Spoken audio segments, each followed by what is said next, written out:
Hello and welcome to another episode of Lexx Education. It's the comedy science podcast where comedian me, Laura Lexx, tries to learn science from her nerdy, younger, non-comedian brother Ron.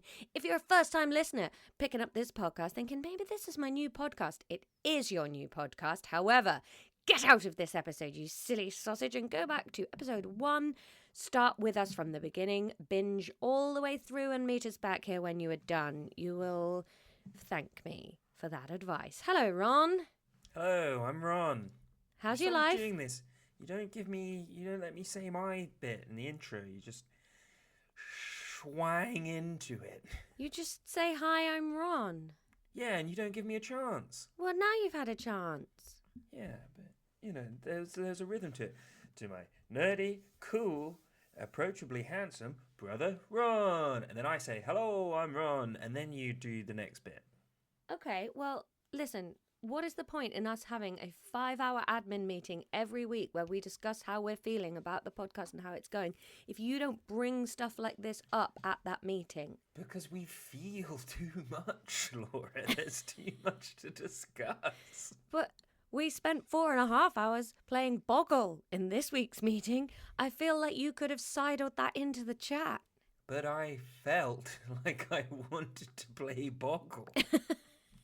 Do you think there's too many feelings in the podcast at this point? Do you think we should scale back the emotional content?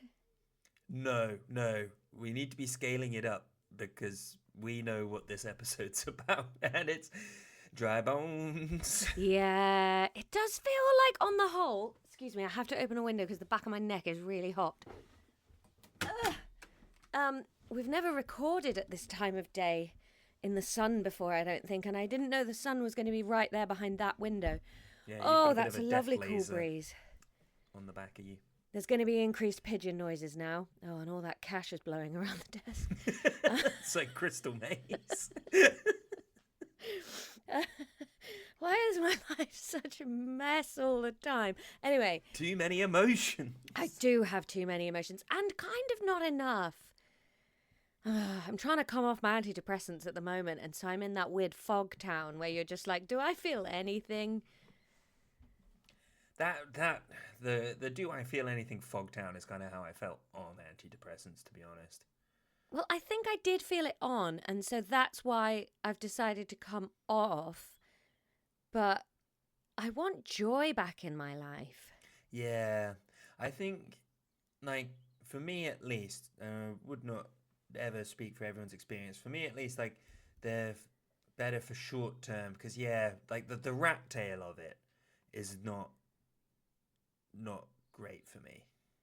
Yeah, I'm always hesitant to say anything negative about antidepressants because I feel like I had such a negative view coming into it. It took so long for me to admit that I needed them, and then they've saved me 3 times I've been on them. But obviously I do prefer being off them. But then that's true of any medicine mostly, surely. Like if you have your leg in a cast, you're not like, oh, I shouldn't admit it was nicer to have full movement of my knee. Yeah. No, that's fair. No, I love knowing that they're there. Yeah. Because they're a great balancer. And like I found one that worked for me first time, which was nice. Yeah. Although every time I have gone on it, the nausea has gotten progressively worse. So I might just go on it just to lose some weight. Ron, and then just instantly come back off. No, Ron, no. I can't afford a Zempic. I just sicken myself with sertraline for a few weeks. I can get you a discount code for a Ozempic if you're interested. What does it do? Does it just make you lose weight or does it make you not eat? It makes you... Right, so the friends of mine that are on it have said it stops you being able to eat through that bit where you know you shouldn't be eating. So, like, normally when you're full but you can keep ploughing it in, you can't do that anymore and you don't want to. And a lot of that thought about food in between meals where you're not sure if you're hungry but you're, like, craving, a lot of that goes, I believe. Interesting. That's kind of what I've been working on just as a personal thing in 2025. Like I was saying yesterday, not having small meals before meals, And yeah, not eating till I'm full, eating till I'm not hungry. I've found for me that just crap begets crap.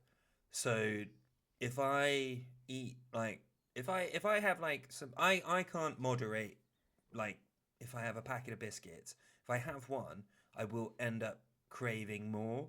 So I find that like if I just don't have any sugary treats, I just stop craving them. Yeah. Like that sort of thing. And kind of the same with like I made a two-pronged decision to try and cut out as much ultra processed food as I could.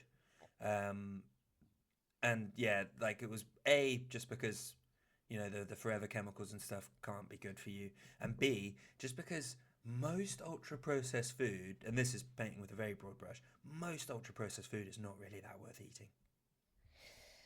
Yeah. I suppose I have a different relationship to ultra processed food now that I'm a terrible vegetarian that likes meat substitute stuff. I think actually stopping eating meat has increased my ultra processed sensitivity by a millionfold. Mm. But I justify it to myself by saying I make my own bread, so that's different. But that's the big one that they say, like, for cutting it out is like supermarket bread. And like, I don't know if it means like, the whole loaves that come out of the bakery, more just like the Warburton sliced or something. Like cutting that stuff out, I think is one of the big ones for it. Oh, well, easy done. I love to make my own bread. Yeah. Okay, well, listen. I also looked at Ozempic when I first heard about it, but it was just hundreds of pounds more than I was willing to take a punt on something. Yeah, like I think that. it's about £200 a month, isn't it? Yeah. We're not sponsored by Ozempic, by the way, or No. whatever it is that the base drug is. I can't remember what it's called. It's called like Marjorie or something like that. Manzool. It's not margarine.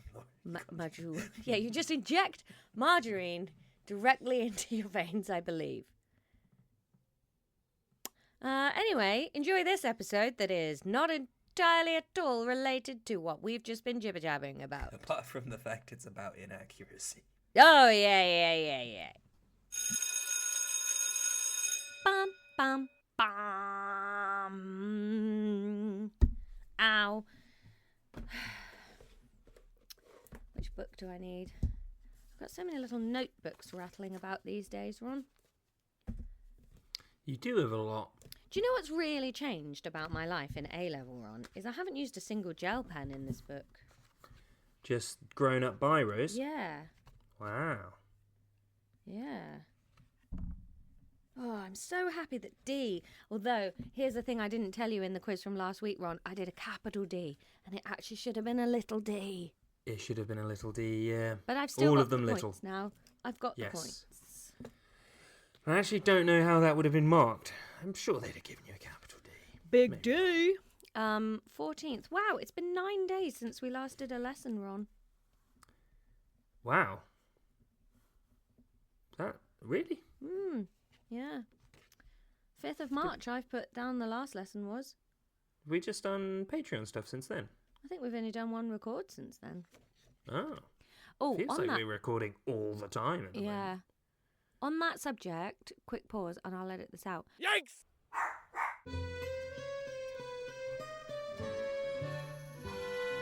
Right, it's Physics 3.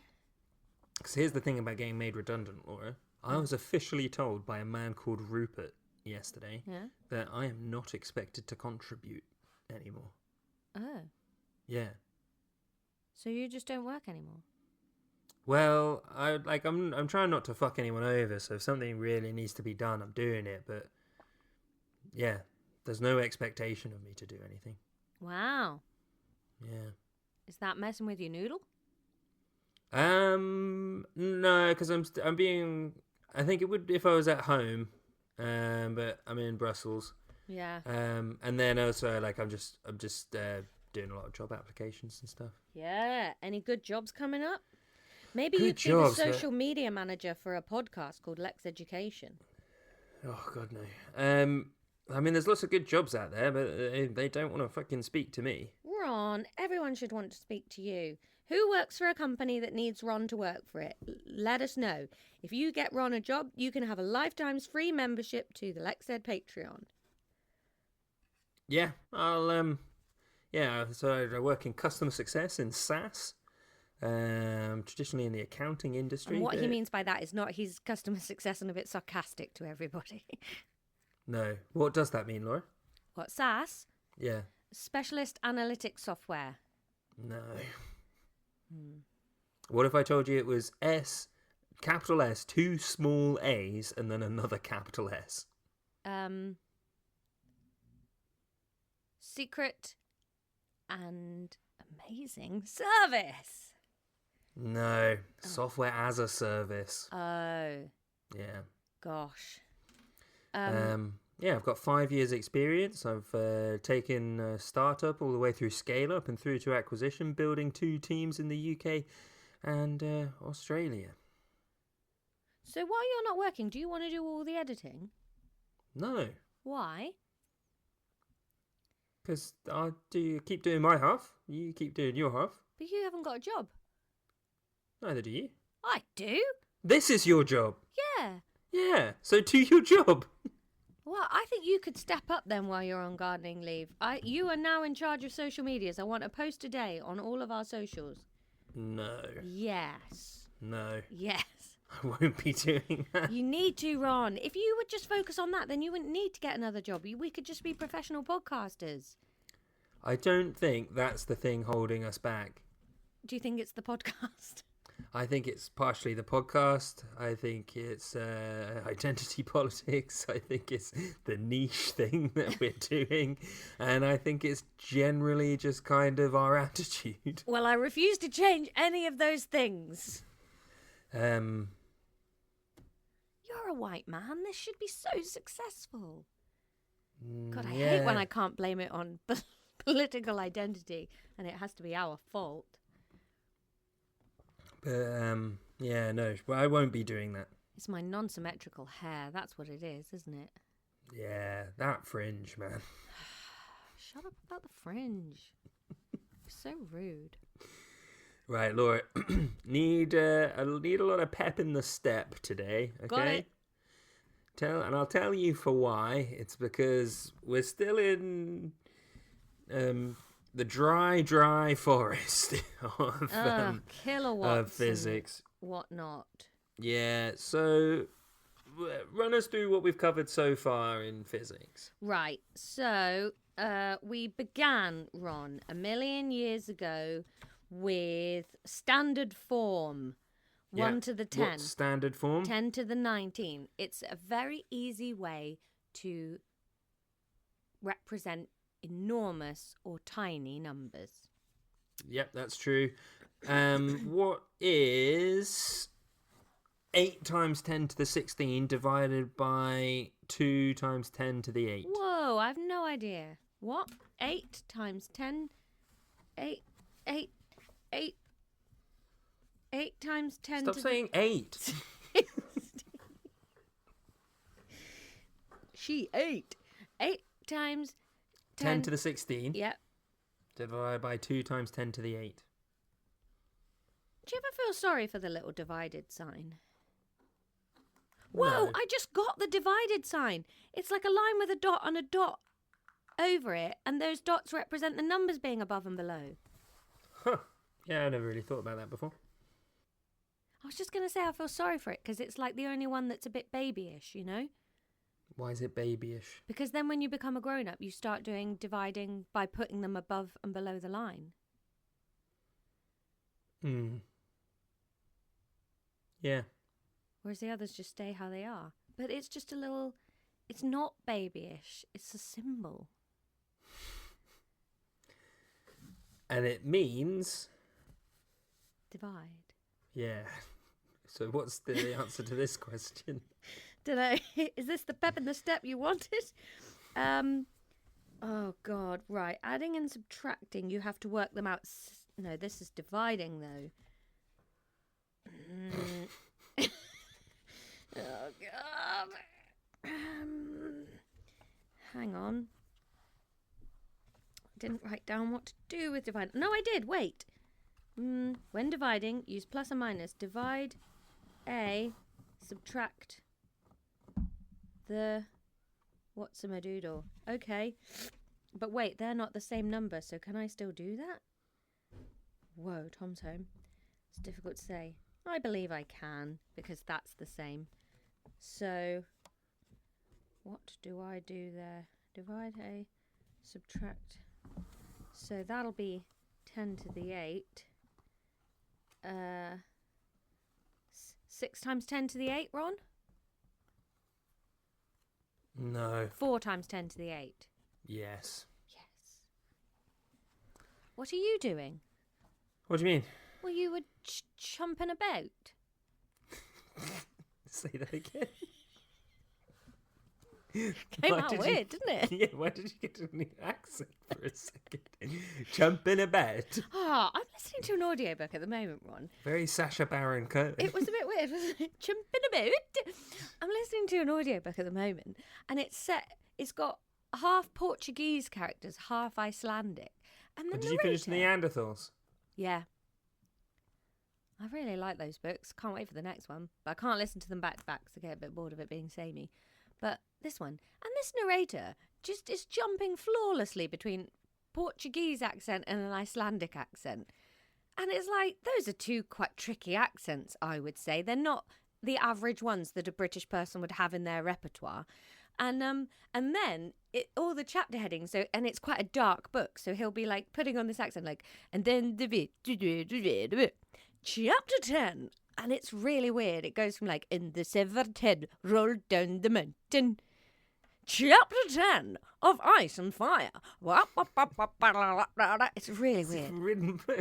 Read by Steve Coogan. This is why I don't get much audiobook work. No. Would you prefer if it was like an Australian talking to a Jamaican person or something? Well, they just feel like really obscure accents for one English person to be able to do both of them really well. Do you know what I mean?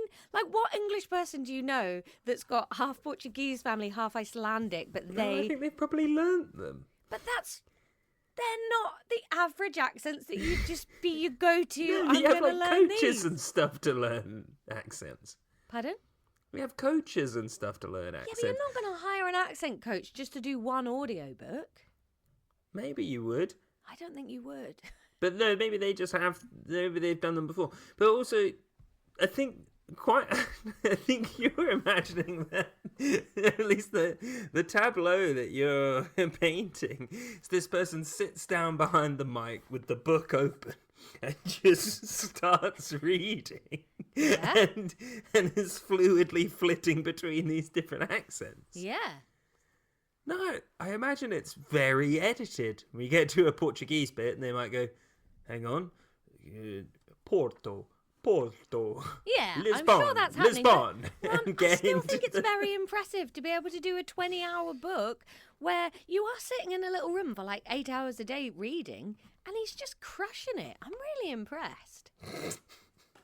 There was a twist in the plot last night, Ron, driving home, that I nearly had to pull over and Google to see whether I'd just been thick and misunderstood something. And then when I got home, I just sat in the car for like 15 minutes, Googling and checking what other people had to say about this plot twist, and it was very good. What are you reading? Game of Thrones? No, it's called The Falcons of Ice and Fire. There's this author called Karen Maitland, who I really like, who does quite like dark, medieval, always with like a witchy fantasy twist to them. And they're long-winded, so they take a while to get into, but then they're great. I really like them. I've listened to a lot of hers. I think they're really fun. This one's like starts in Portugal, and you've got the Inquisition there, and this girl's dad is the royal falconer, and then these two gerfalcons die and he gets arrested, and then he's put in prison. But if she can get two new gerfalcons to the palace in time, so she starts on this trek to Iceland, and then in Iceland you've got these twins who've been chained up in a cave, and they've got the second sight, and yeah, they've got like a spirit, a droga, that they're trying to keep in a dead body, and it's wild. What are you doing? Ah, that's a pineapple. Mm. Those toys are really expensive. These ones? Jellycat toys.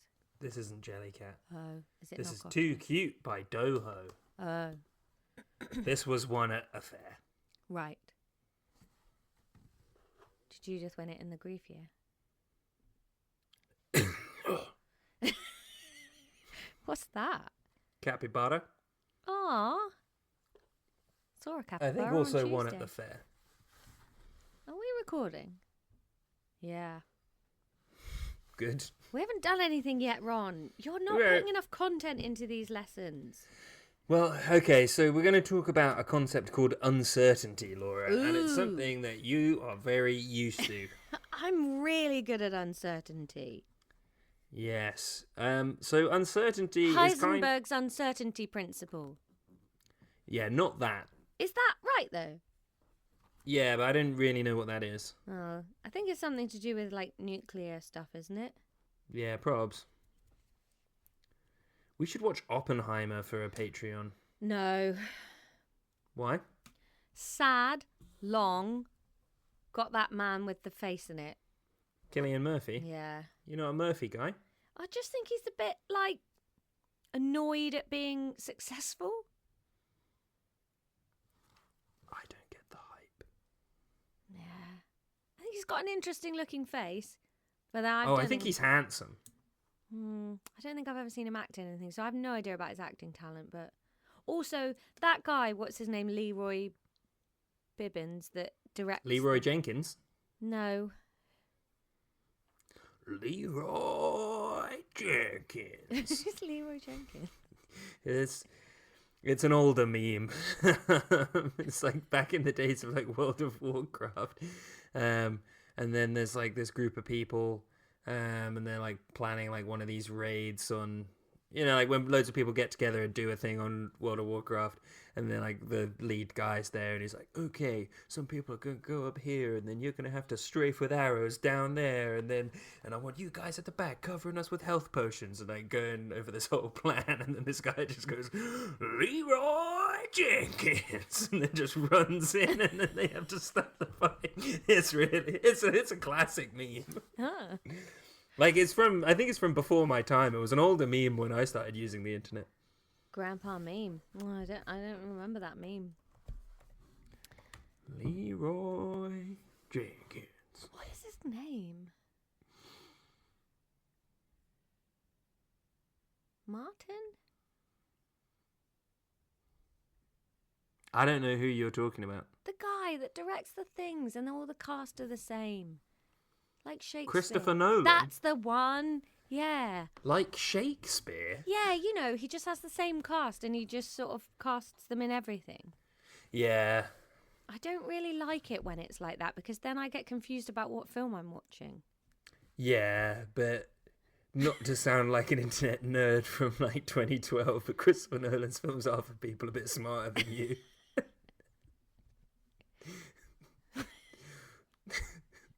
Which Matt Damon film is this?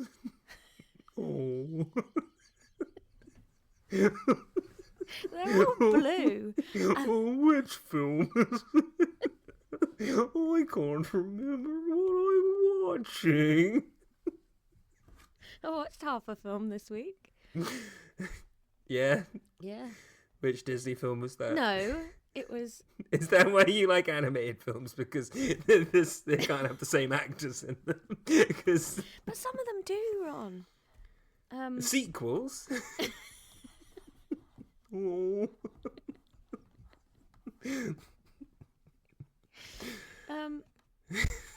I don't really watch animated films either on my own. I just don't watch films.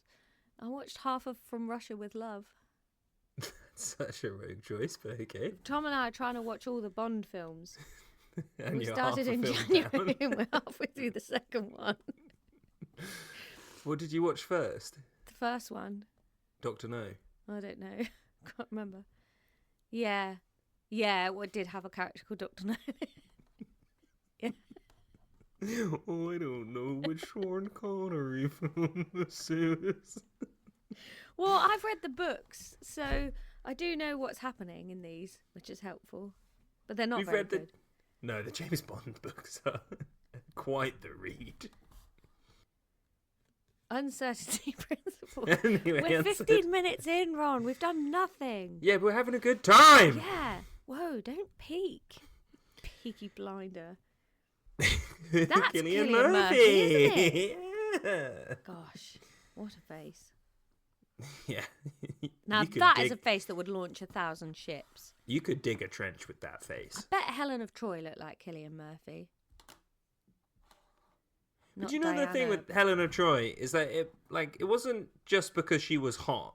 There was like a big treaty that meant they had to. Yeah. And it was kind of arsehole behaviour. And they all hated each other and fought all the time anyway. Yeah. And Troy's like on Anatolia, so not even one of the Hellenes. Yeah, fuck Troy. Now that's a film I liked when it first came out. Troy? Yeah. Well, the new Christopher Nolan film, The Odyssey, is supposedly a sequel to it. Is it? Spiritually. But, ugh. There's a bird in my throat. But I bet it's just not fun and rompy. I just wish, Mel Gibson aside, I wish people would make more things like The Patriot and like some Robin Hood, Prince of Thieves. I just don't want all films to just be such hard work. I think I want some Waterworld-esque nonsense back in my life. Yeah, but I think just Marvel and the big franchises have taken up all of that space on the stage, you know? They're just wank. Fast and Furious? Oh, there's a lot of those, aren't there? I Yeah. do quite like driving stuff. Maybe I should watch those. And I you like love The Rock?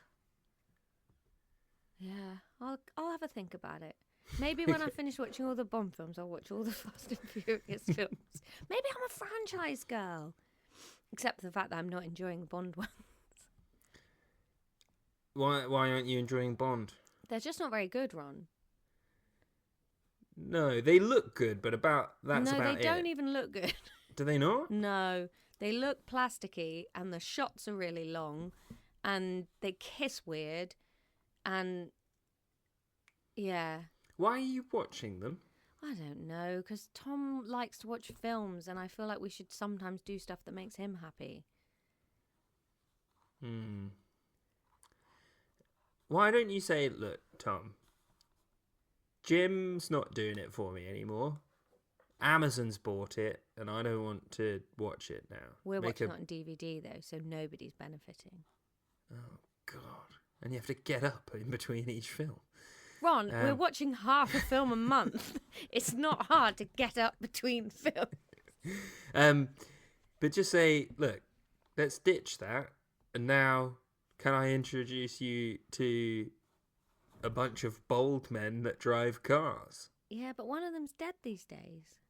Yeah, but they haven't scrubbed it. It's not edited and directed by Stalin. He's still in the film. He was handsome.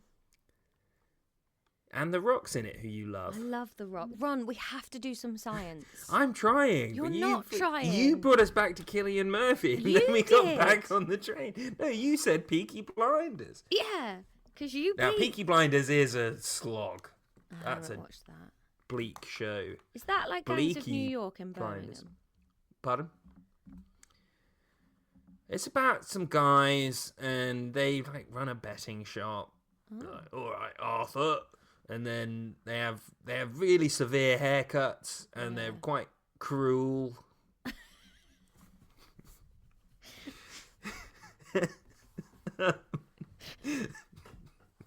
Anyway, so uncertainty, Laura. Yep. Uncertainty is kind of the sort of the greenhouse where all of the plants that we've been talking about grow. So we've been talking about things like zero errors, systematic errors, human errors, accuracy, precision, all of that, right? Yeah. All of that. What are you looking at? I'm writing this down. Oh, wow. All of that kind of then boils down to the uncertainty in a measurement that you've taken. Mm-hmm. And being able to sort of express uncertainty is important for then interpreting the results of something that you've got. Okay. Oh, okay. So there's kind of there's a couple of different ways that you get to the uncertainty of a measurement. One would be by looking at the errors and precision and whatnot, the sort of the parameters of the measurement that you're making. The other is when if you take a measurement multiple times, you would then find out what your answer for the your answer would be like the average of all of those things, but the uncertainty would be the range between the biggest and the smallest. This is really boring, isn't it?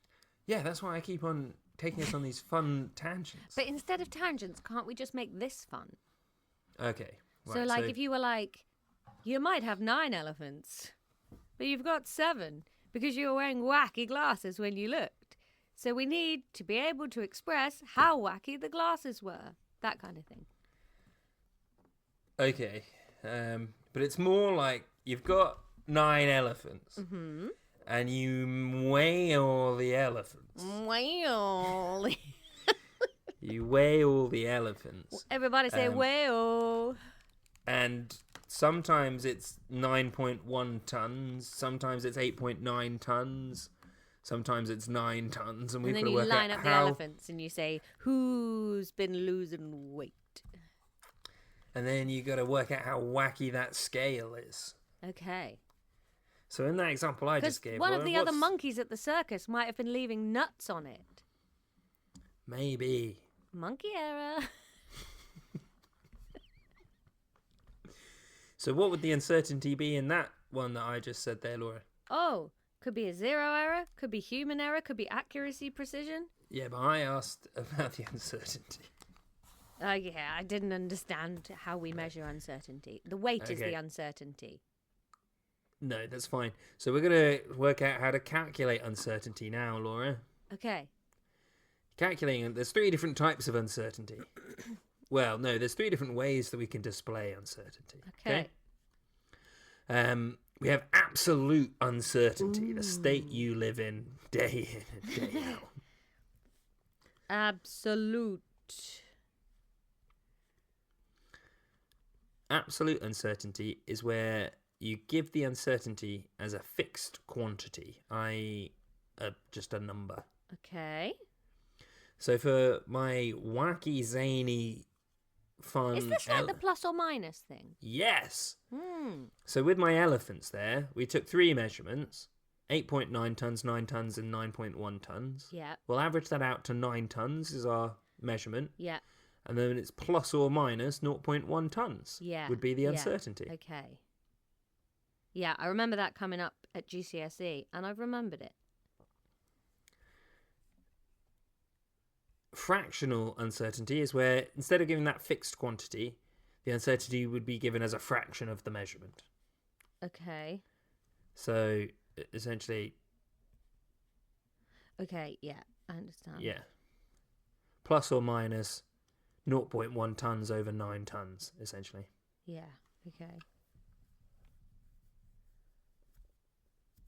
Okay. And then the last one would be percentage uncertainty, which is the same thing as fractional, but you use a percentage instead of a fraction. Yeah, it feels like they're really spinning this out to fill up the book. Yeah, it is dull. Sorry, listeners.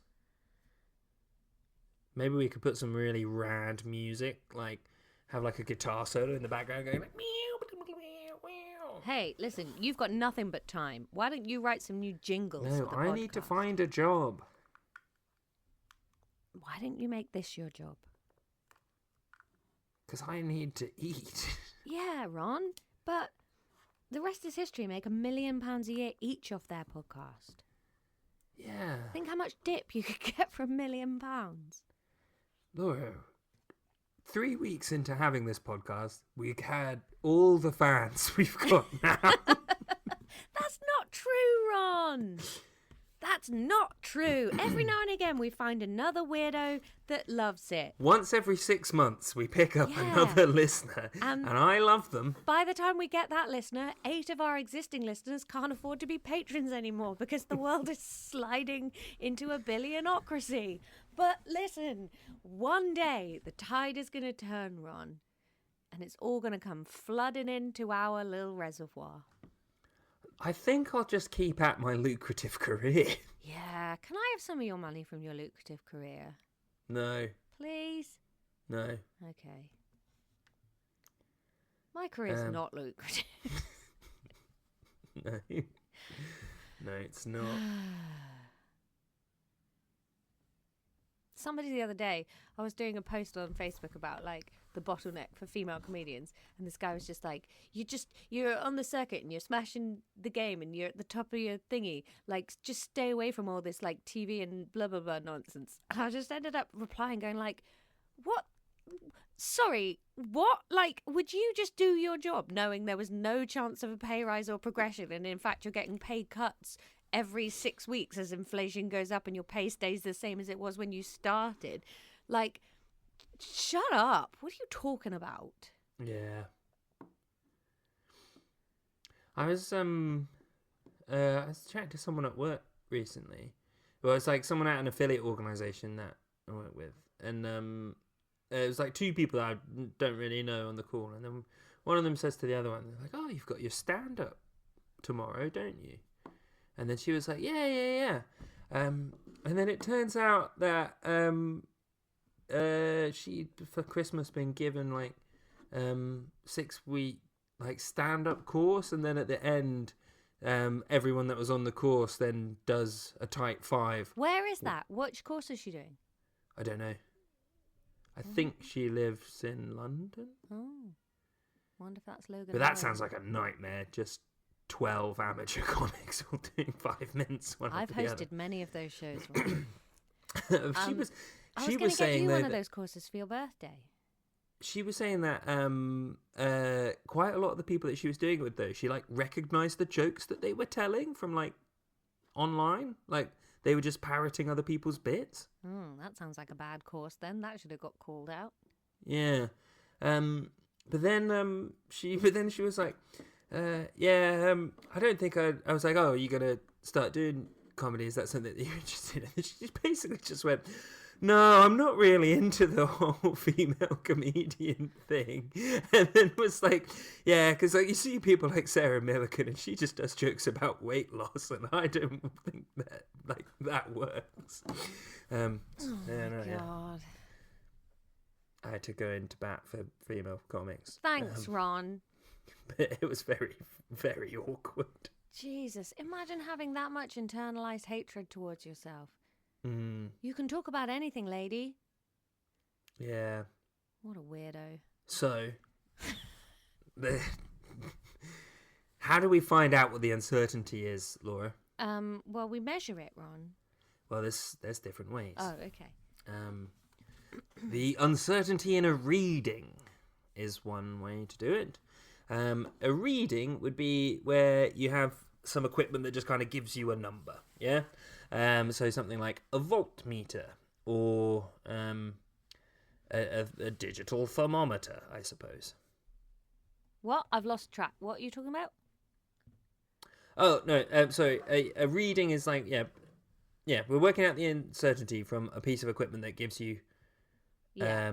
a reading. So, like a voltmeter or a thermometer or something like that. Yeah. The uncertainty in that. Any ideas? So you know, like a voltmeter where you like put the 2 bits on and then the arm goes. And then it kind Would of that be wiggles. one where you do it a couple of times and then do the plus and minus? Well, ideally you do all of this stuff a couple of times, but even if you only did it once from one of these things, there's still a certain amount of uncertainty. Well, I just don't know, Ron. So with a voltmeter or a thermometer, it would be half of the smallest division. So if it was a thermometer, the uncertainty would be half a degree. Okay. Because you'd be able to tell which degree it was closest to, but then there's a range around that. Yeah. Okay. Okay. What about the uncertainty in a measurement, like from a ruler? A measurement between 2 points. Oh, a whole degree. And why is that? Just felt right in my bones. Well, it's because with something like a ruler and a measurement, you essentially have that half of the smallest division uncertainty, but you've got it on both ends. Yeah, true. So one of the smallest division. Wow, I got it right though. Yeah. And then I'm smart today. The next one is uncertainty in repeated data. So that's one we've already covered. Yeah. Half of the range from the smallest to the largest. Okay. And then the last one is the uncertainty in digital readings. Digital uncertainty. So that'll be plus or minus the last significant digit. Digit. Do you know what that means? Yeah. Do tell. The last number that's displayed on the screen. Yeah. Yeah, basically. Yeah. Because you can't measure any smaller than that. Yeah. Yeah. We need to work out what we do when there are multiple different types of uncertainty. We take sertraline. Ew. That's known as combining uncertainties, Laura. Ooh. When you have to add or subtract data that has uncertainties connected to it. Oh God, it's so boring. This is so boring. But there's no way to judge this up. I think there could be a way to judge it up. Oh, okay. When you're adding or subtracting the weight of elephants. Yeah. And I think that's how Mr. Bowditch would have done it, Ron. Don't talk about Mr. You need to be more Bowditch. Right. Okay, so we've got elephants. And that we're uncertain about their weights. Yeah. What you do is you just add the... God. Oh, God. I think you should plan the zhuzh before the episode.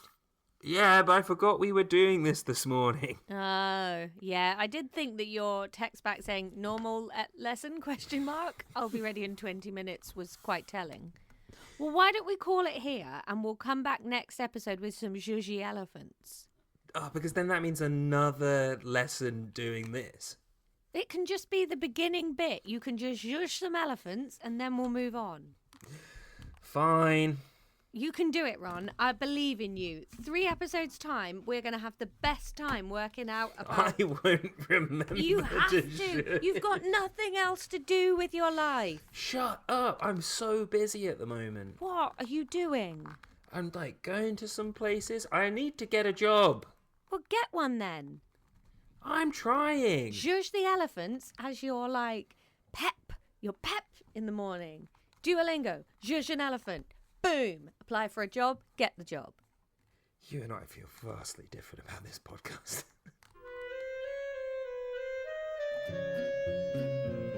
It's quizzing time. Feels like a long time since we did this. Well, it has been. We didn't record at all last week, Ron, because of the big old Scotland trip. Yeah, been away at different times. Yeah, we need to cram some records in soon. Yes, we do. Give me 1 second. I won't give you 1 second. I will. I always do.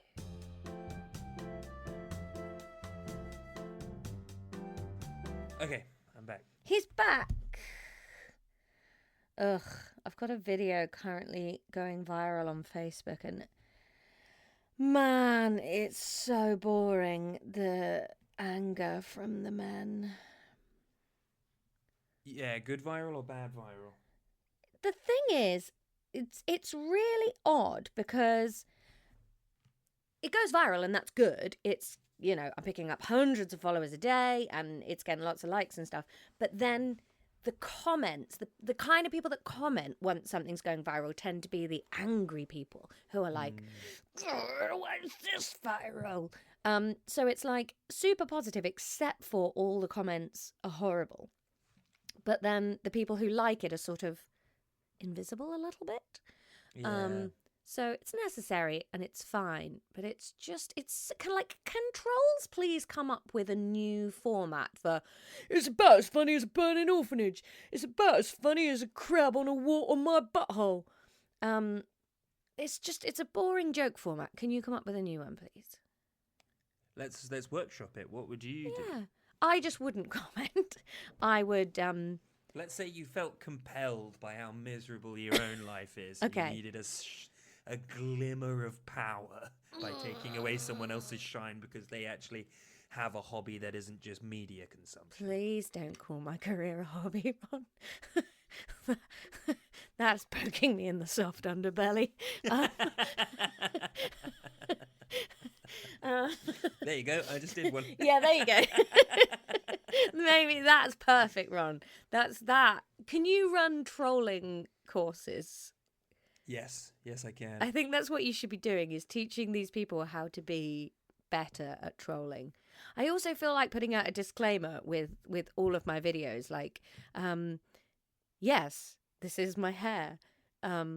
2, yes, that is the amount of body fat I have. 3, no, while I find women attractive, I am in a relationship with a man.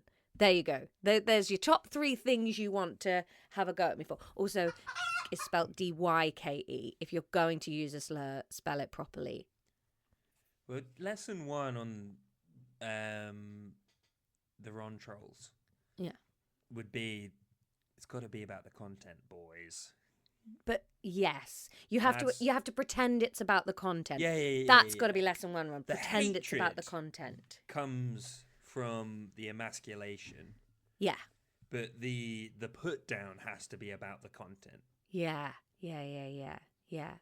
So in this case, I mean, some of them will...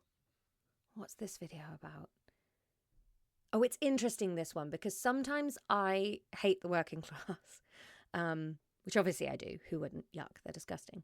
But in this one, I'm bitter because I'm dealing with somebody who's not working class. Yeah. I guess maybe that could be lesson 2, Ron. Make sure they can never win. Yeah. Well, I think lesson 2 is factors into that, but I think it's about context does not matter. Yeah. You just narrow in on the snippet. The snippet. Yes. Oh my God, Chad of the podcast was drawing a picture today. She getting really good at drawing. And she's obsessed with Mario Brothers. So she was drawing Mario and she drew the hat and the eyes and the face and the mustache. And then I was like, and then you draw a big tummy. And then she drew the hand. She gave one 4 digits and the other 8. And I was like, you crack on. And then she put legs on. She put shoes on. And I was like, this is a good drawing. And then she looked at me and went, does he have a peanut or a gina? And I was like, a peanut, probably. So she just drew a peanut on the front and went, just like Daddy. And there's his gina there. So now we have like what would have been like a really good to put on the fridge. Like, oh, this is quite, this is good. It's got arms and legs. This is quite a development stage. And now it's just got a massive dong on the front of it. Do we think Mario is packing that meat? I don't know. I found out Presumably his is wide and short and Luigi's is long and thin. Ew. I found out a cool fact about Mario this week that I didn't know. You know when he goes like, it's a me, Mario. Mm-hmm. Do you know that originally that wasn't him saying, it's a me, Mario? It's It was, Sumi. yeah. Which means super in Japanese. Yeah. And now Tom tells me it's a me, Mario. But Yeah. no, everybody knew this fact except me already. Should we do a quiz? Yeah, can you remember what we were Yes, learning? because I edited it yesterday and oh my God, I was on a train for so long yesterday, Ron. To get the Edinburgh down to London and then... Glasgow to London, but the Glasgow bit got screwed up by a broken track, so just Glasgow to London took from 9:30 till 4:05. Rough. Yeah. I must apply for my train refund today. So it was errors. No, it wasn't. It was inaccuracy. Uncertainty. Damn it. Third time lucky. Laura, Yes. what is the percentage uncertainty of a thermometer measuring 78 degrees? Wait, what? What is the percentage uncertainty of a thermometer measuring 78 degrees?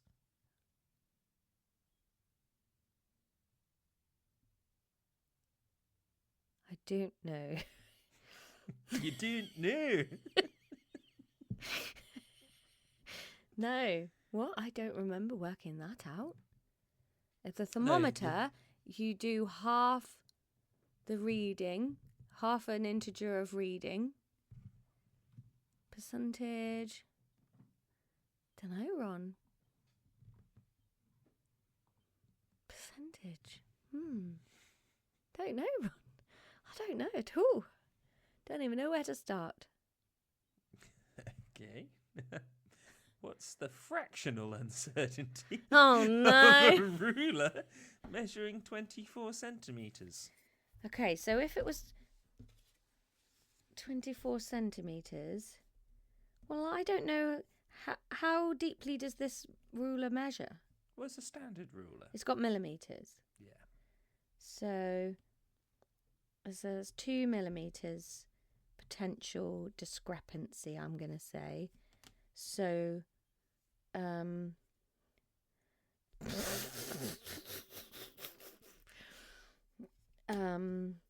many millimetres in that? Times that by 100. 2,400 over 2, so 1 over 1,200. No? Okay. Well, that was a good guess, though. Certainly not. Okay, Laura. What is the answer? Okay, I just don't think this is what the lesson was. I edited this yesterday.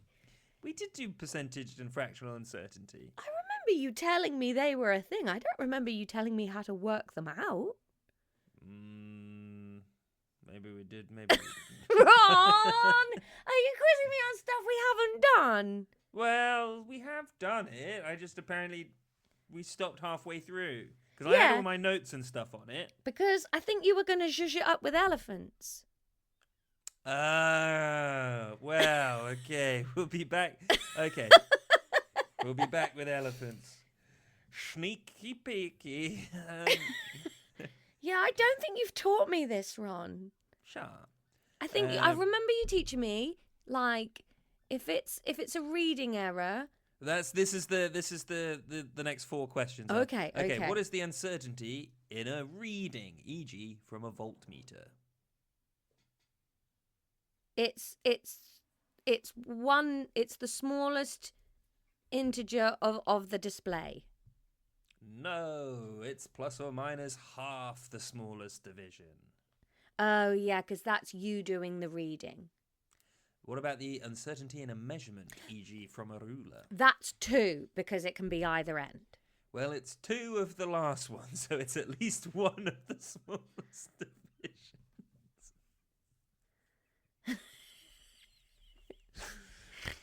Okay, well this is on me because you did teach me this. The first ones are on you, these ones are on me. What's the uncertainty in repeated data?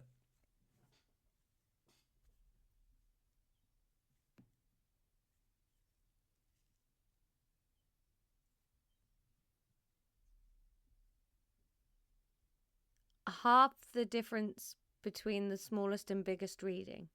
Yes, half the range. Yes. You got one right. And then finally, what is the uncertainty in digital readings? The smallest integer on the display. Yes, unless otherwise quoted. Yes. Congrats, Laura. We'll give you 2 out of 4 for that one. Yes. Okay. And the next physics will have some motherfucking zhuzhy elephants in it. Yeah. We're going from dog food to cowpaw. Ooh, ooh. What a weird quiz.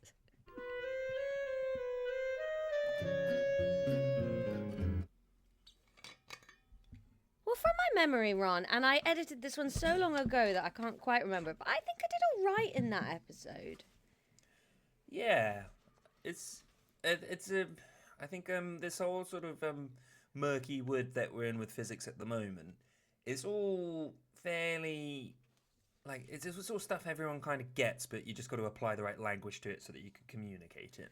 Wait, the Ron, I think I've just remembered. This was the one where you started trying to quiz me on stuff we hadn't done. Maybe. Yes, it would be better if Ron had quizzed me on what we had done and then we'd known what the episode was about before we started doing the outro. Shut up, please. Thank you kindly. We didn't, and we never will. This is the one where this gives us a sneak peek into what the next physics will be, which is calculating uncertainties. Oh, yeah. I remember that now. Yeah. Oh, no, that's going to be boring. Skip the next one, guys. Not the next episode. The next episode is lipids.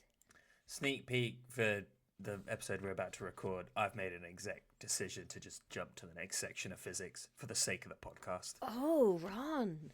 That's exciting. Oh, is it physics today? Yeah. Oh, fuck. Oh, I hate physics. Although they've all been pretty shit in A-level. I want to go back to GCSE. Maybe let's just do the GCSE podcast again, but this time I'll seem so clever. That's a bold thing to say. Ron, come on. Be kind to me. Yeah, but what if we did just do it again? That was on the cards as something we could have done. I think we did talk about just if we finished GCSE, just starting it again. Like Yeah. painting the San Francisco Bridge. How many years do you think we could do it before I could teach it to you?